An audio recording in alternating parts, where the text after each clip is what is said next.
Welcome. This short video is going to walk through how to complete the Notice of Procedural Safeguards screen and the Receipt of Procedural Safeguards log screen. Keep in mind as I go through these screens that my screen numbers are different than yours, so please always just attend to the name of the screen rather than the screen number. To get started, I'm going to go to the special education navigation screen and then go to ARD forms.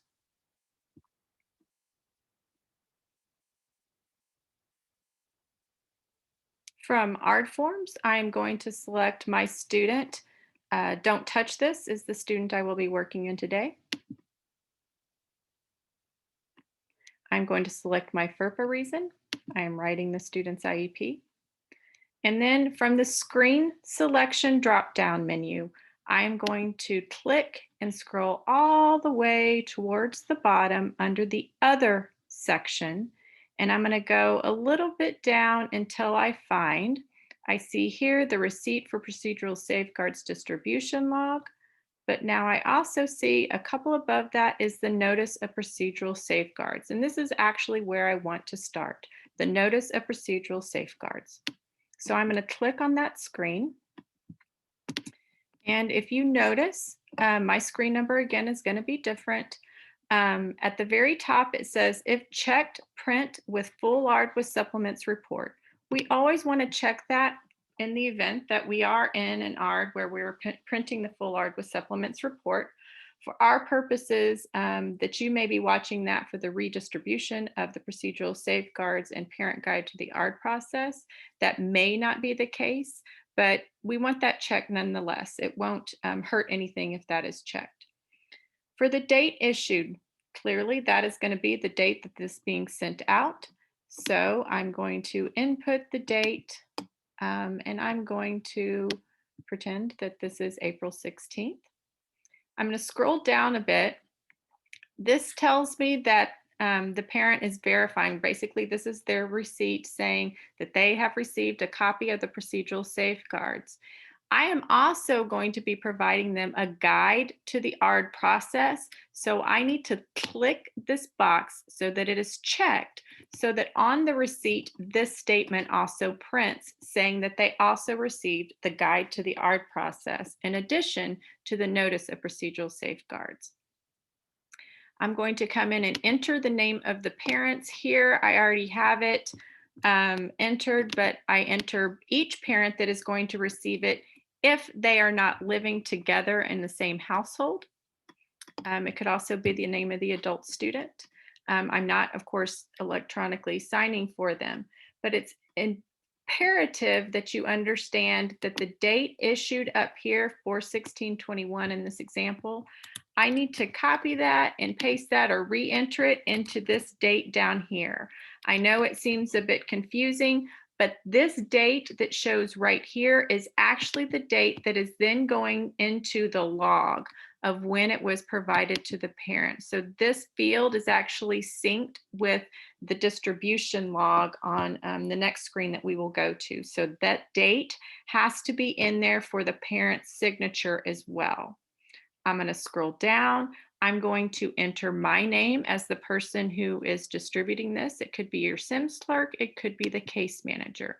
In this case, I'm going to re-enter my name. I'm going to click save. I'm going to enter my position. In this case, I am pretending I am the special education teacher / case manager, which is fine. And then I'm going to scroll back up to the top, and on the tab bar, I am clicking save. Now I know that I have saved this receipt for the Notice of Procedural Safeguards. Now your instructions will tell you that now you need to go to the Print Archive tab. You're going to need to print this. So I'm going to come up here to my Print Archive tab. And from my Print Archive tab, I see my list of reports. From my list of reports, I am going to find the Notice of Procedural Safeguards.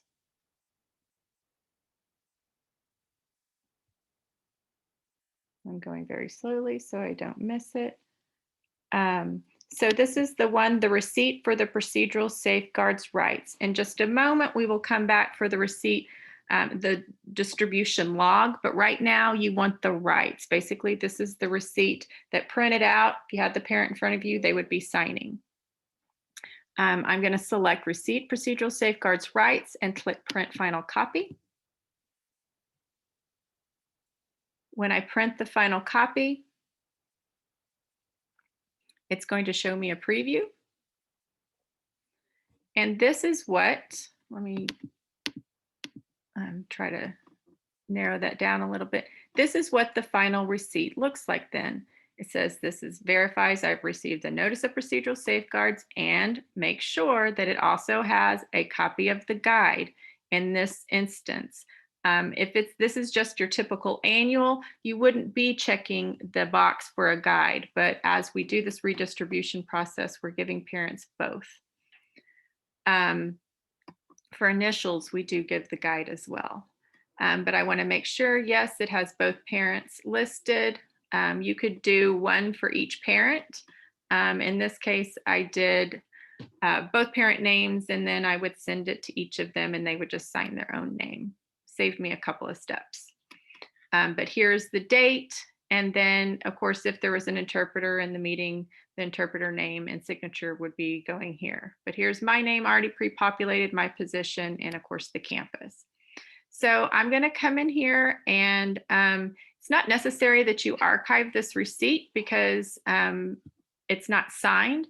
If the parent happens to sign it, then you would be uploading it to the archive manager. For the redistribution process, we are focusing on making sure we're getting this distributed to everybody, providing a receipt, and hoping that they send it back for us to upload, but that is not our main focus.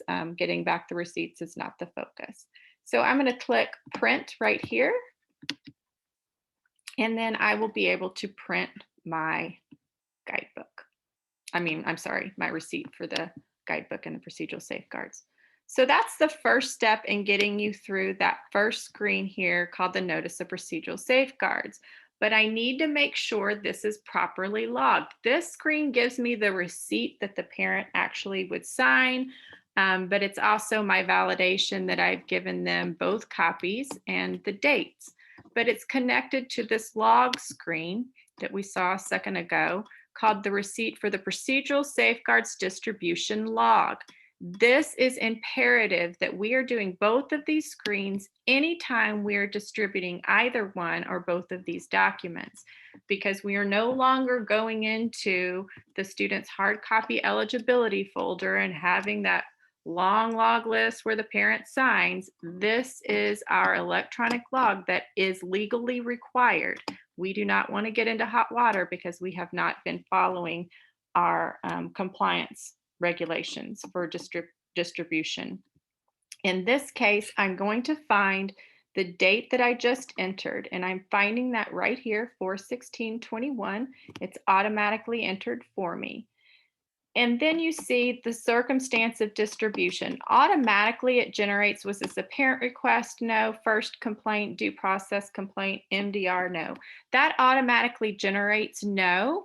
And then there's this other that is left blank. So we're going to be focusing on the other today. If at any time you need to edit these no's, you can do so. We're going to click the edit button, and this pop-up window will appear.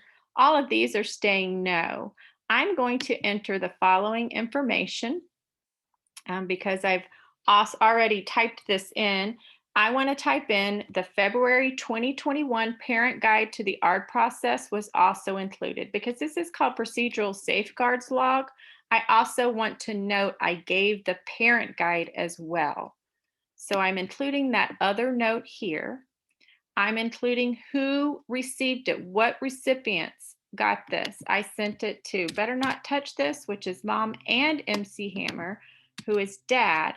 And for the redistribution process, I'm going to add another note. And that other note is just so that we are covered and why this is being distributed, because this is not the student's annual. It's just another covering our bases and our due diligence to redistribute these new updated copies. So this is the statement I'm adding in.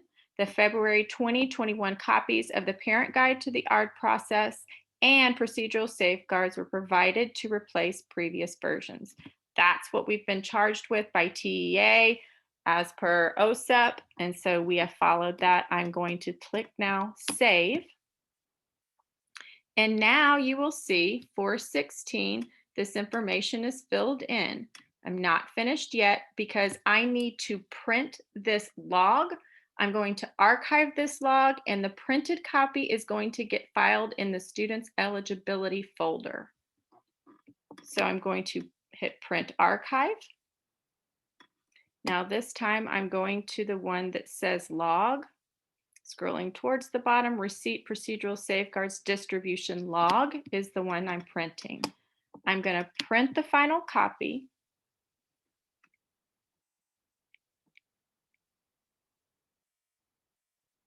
And it will create. And here for my archive comment, I'm going to put PS, procedural safeguards, distribution log, and then I'm going to underscore and put the date, 4/16/21.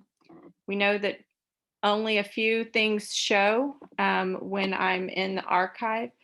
The folder this is going to go in is the ARD 2021 or whatever year you happen, school year you happen to be in. And then the archive type, this is a SPED document. And then I'm going to click archive. Although you can't see it on the recording, it does pop up a little window that says your document has been archived, and I'm clicking OK. I then want to go and make sure that I'm printing this because I want the hard copy actually in the eligibility folder. We need to cover all of our bases. So again, I'm going to click print and I would print this receipt. So you notice that all of the dates that this has been distributed print on this, which is good. It's a running log. This is the one right here that we just completed where we're distributing right now. And I would click print. I know that it says that I archived. I need to go to my archive now and make sure that it is archived, and I want to clean up the title of it in the archive. So I'm going to use my application drop down box now. Again, realize that mine looks very busy. I have a lot of other options. I'm going to go under document and then to archive manager. And this helps me go directly into the archive manager rather than coming out to use the archive from here. So now I'm automatically in the archive for this student. I see that I have the receipt for procedural safeguards that was previously archived. And I do not see where the one that I thought that I just archived went.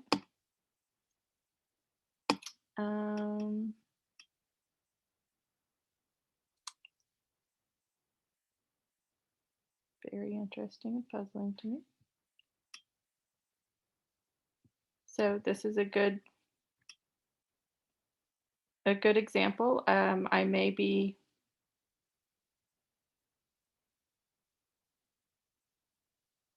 missing this, but I don't see. Here it is, right here. Why am I missing it? Oh, okay, I apologize. It's right here, but I don't want it to be called receipt for procedural safeguards. I want it to be called,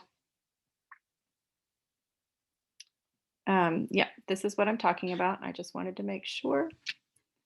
I want it to be called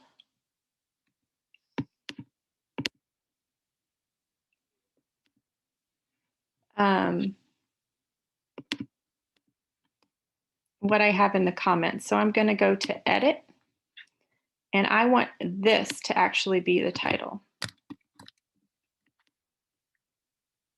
The procedural safeguards distribution log. I want it to, for the word log to show when I look at it. When I looked at it before, I was overlooking it because it just said receipt.